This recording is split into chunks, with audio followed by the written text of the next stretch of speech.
This is Liechtenstein, just the cutest little European nation. The country is tiny, but weirdly enough, it is actually only the 4th smallest country in Europe, behind Vatican City, Monaco, and San Marino. What it lacks in square footage though, it more than makes up for in economic might.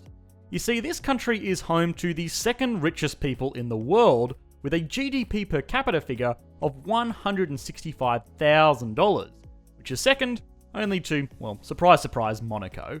And the country is at least officially home to some truly wealthy old money elite. But it kind of sounds like we have seen this all before. Isn't this just mountain-themed Monaco? They are both tiny European nations that have loose tax policies that attract rich people. Well, no. For starters, and it really is all relative here, Liechtenstein is a lot larger than Monaco, and beyond this, it actually has legitimate industry. It has a very well-developed manufacturing centre for a country of its size, and also, the economy does not survive almost exclusively off tourism. In reality, the nation is a lot more like a tiny little Switzerland in more ways than one. You are watching Economics Explained. If you enjoy these videos, please consider liking and subscribing. If you really enjoy these videos and want to get involved with their creation, stay till the end for an exciting announcement.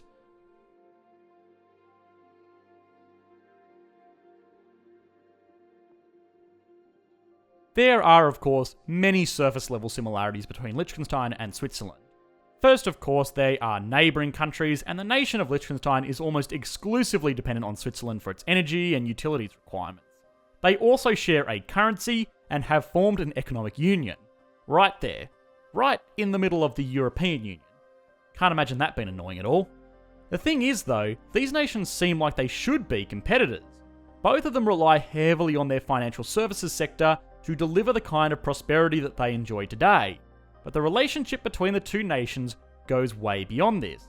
It's not like Liechtenstein is this weak little startup nipping at Switzerland's heels trying to take its business, but rather, they perfectly complement the kind of business each other does. You see, we have already explored the economy of Switzerland and found that a lot of the myths around Swiss banking weren't entirely true.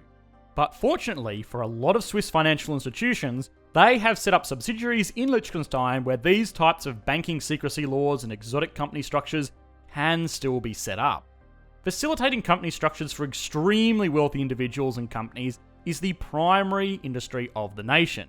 It's basically a 160 square kilometre accounting firm.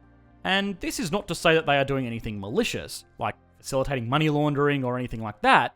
The country is just a really easy place to get a lot of legitimate international banking done, in part because of its neutrality and also its flexibility. Do you want to register a foundation owned by a trust that is the beneficiary of another trust whose executor is a company registered in the United States and owned by an individual living in Sweden? Well, this sounds like a nightmare and would take ages to set up in a country like the United States, but in Liechtenstein, it's literally all in an afternoon's work, which makes them a truly popular destination to just get all of that fun accounting stuff done. Because of this, the nation is also home to a few weird curiosities. The first of which is that it's the only nation on Earth to have more registered companies than citizens. The other fun one is that the nation is actually only home to about 90 lawyers, which means that these 90 lawyers are management nominees to some 7,000 companies on average each. Yeah. And you thought Elon Musk was impressive. Now, all of this is great. Nobody really has a problem with the national equivalent of the accounting department, but the thing is, it's also had a bit of a bad reputation as a tax haven, which again, is not entirely fair. Liechtenstein does have taxes, the same as Monaco, another country that normally gets a bad rap for this. If anything, Liechtenstein has a lot of taxes.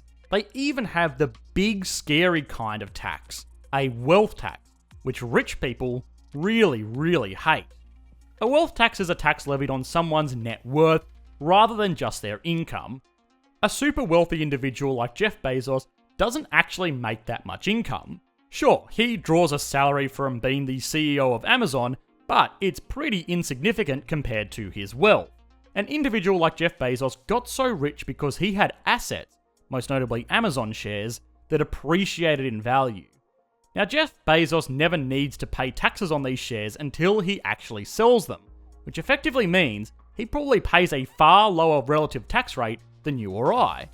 In Liechtenstein though, this kind of wealth accumulation actually does incur taxes. If Mr. Bezos was a citizen of Liechtenstein, he would actually have to pay money every year on his wealth. The way the nation does this is to work out a fair market value for an individual's wealth.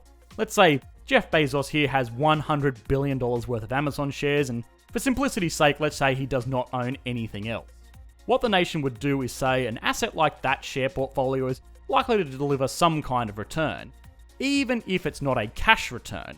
In 2019, this return rate was decided to be about 4%, but it does change every year. So what this would mean is that in 2019, 4% of 100 billion is 4 billion. Okay, cool. The country would assume that Mr. Bezos made $4 billion in income that year and levied an income tax based on that. Now, income tax in Liechtenstein is pretty easy going, but it still means that a billionaire like Jeff Bezos in this instance would effectively have to pay about 1% of his net worth every year in this tax, which is far, far higher than what they pay in the United States or almost any other country around the world. This wealth tax is also variable year on year based on global market performance. Since it looks like most stock market returns for this year are likely going to be negative, the nation may very well turn around and not levy this tax at all because it figures that most people would not have grown wealthier this year. So yeah, you would normally not believe it, but Liechtenstein, a country that most people think as little more than a mountainous tax haven, might actually have the best working model for a wealth tax in the world today. A big side note is that, of course, this wealth tax is only levied on the nation's 38,000 citizens and not levied on the companies that have holding entities in the nation. But it is still a very, very successful piece of tax policy, so well done, Liechtenstein. So this all brings us on to the other industries that make this tiny little economy so wealthy.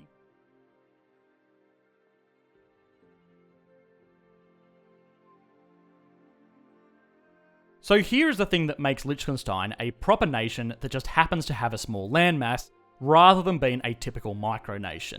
The country actually has a surprisingly strong industrial sector, and yes, of course, with a GDP of just over $6 billion US, it's not challenging China or the USA anytime soon, but it still certainly can't be ignored. The country actually has a strong reputation for manufacturing and exporting some very, very high-end goods. In the same way that its big brother Switzerland makes and exports exquisite watches, Liechtenstein has an industry that revolves around very, very low volume, but very, very high quality items. Most notably, a lot of dental equipment, high quality electronic sensors, and precise manufacturing tools are made in Liechtenstein.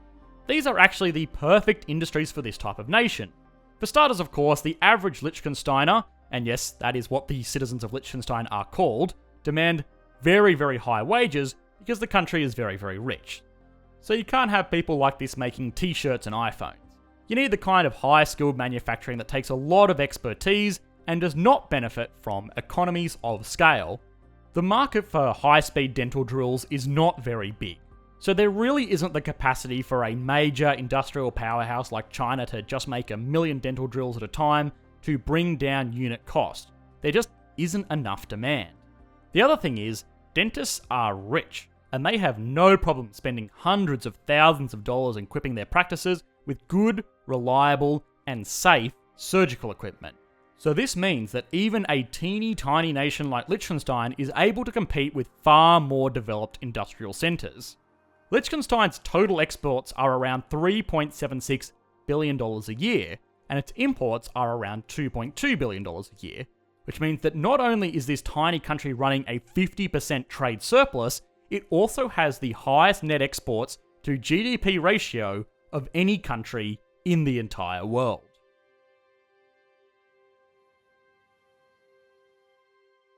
I recently received a great recommendation to rank national economies based on key factors to form the Economics Explained leaderboard. So thank you, anonymous viewer. I'm going to do exactly that, using these 5 criteria. Liechtenstein is tiny, and so is its economy. It's only home to about 38,000 people, and despite having fantastic industries, it still only has a GDP of $6.2 billion annually. I can't give it a score any higher than 1 out of 10. What it lacks in size, it more than makes up for in individual wealth though. The tiny nation's population is incredibly wealthy. This is because of the high level of education, good tax policies, and incredibly lucrative businesses that most people engage in. With the second highest GDP per capita in the world, it's a clear 10 out of 10. Good old stability and confidence, my favourite. The country is also a clear standout here because people view it as a safe and secure nation to conduct their banking and finances from. The nation is not subject to any kind of political scandals, and on top of that, things tend to change slowly in this little alpine retreat. It gets a 9 out of 10, only losing 1 point because the whole economy is not really diversified outside of finance and high-end manufacturing. Growth is pretty straightforward. It maintains an average of 2 to 3% GDP growth on average per year, putting it in line with most developed nations out there. So let's give it a 5 out of 10. Finally, industry. This is an interesting one, and I know the entire video has been spent talking about how great the nation's industry is, but it's still tiny. What they do well. Banking, financial services, ultra high-end manufacturing are all incredibly lucrative businesses, but they are still very insignificant. It isn't rivaling Shenzhen anytime soon, so it gets a 3 out of 10 here. This averages out the nation's score to 5.6 out of 10, putting it securely into first place, since there isn't any other nations on the list yet. So, well done Liechtenstein, I guess. Enjoy it while it lasts. I want to hear your feedback on these kinds of rankings. Are there any categories that are missing? Anything that you would change? The most logical structure from the comment section below will get featured in the next video, and who knows, we'll probably use it for our list into the future.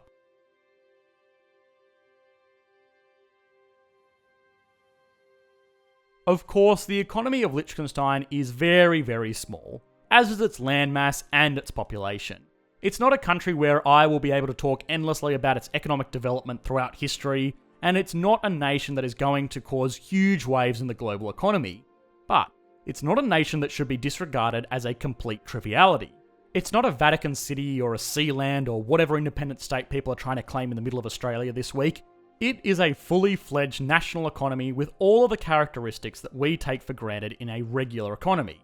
It has taxation policies that we may even learn something from. It has a robust and legitimate financial services sector, and even a flourishing and self-sufficient industrial sector that probably puts a lot of much larger economies to shame. So yeah, Liechtenstein is a micronation. There is no getting around that. But its economy is just as developed and diverse as any other modern nation in the world today. Hi guys, thanks for watching. If you enjoyed the latest video, please consider liking and subscribing. As for our exciting announcement, if you have experience in video editing or business content writing and want to be involved with the team behind Economics Explained, please check out the application form linked in the video description. Otherwise, as always, a huge thank you to our new patrons over on Patreon for making all of these videos possible. I'll be hosting the Q&A session, same as always, live streamed on our second channel linked in the video description, or hosting it live on our Discord server, which you should definitely join. Thanks guys, bye.